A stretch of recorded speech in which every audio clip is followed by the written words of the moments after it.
એક ઘરના માણસ મારા મિત્ર હમણાં વોટિંગ દેવા ગયા ત્યારે ખબર પડી કે એનું વોટિંગ તો ઓલરેડી થઈ ગયું છે, એનું વોટિંગ થઈ ગયું છે અને પાછું થઈ ગયું હતું તોય પ્રિસાઇડિંગ ઓફિસરને ખબર પડી ગઈ કે ભાઈ વોટિંગ થઈ ગયું, બોગસ વોટર નાખી દીધો છે, તો હવે કે તમે નાખી દો, એટલે એને પાછો વોટિંગ નાખવા દીધું. એટલે છેલ્લે કોઈ ન આવ્યું એનામાં ભેગો તાળો મૂકવા જાય.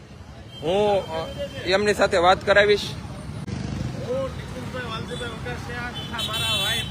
જેમનું નામ છે અમીષાબેન ટીકુંજભાઈ વઘાસિયા.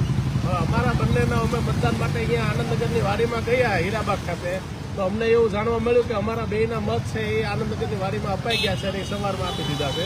અને અમારા બંનેના આધાર કાર્ડને એને વેરીફાઈ કર્યા તો અમે એવું લખાવેલું છે કે મનીષાબેન નિકુંજભાઈ વઘાસિયા, કે નામ થોડો ફરક છે અને ફોટો બીજાનો છે, છતાં ફોટો બીજાનો હતો છતાં પણ એ લોકોને મત આપવા દીધો ને એક તો ભાઈ મારા નામનો મત દઈ આવેલા છે નિકુંજભાઈના નામથી. એટલે આ બધું ખોટું થઈ રહ્યું છે.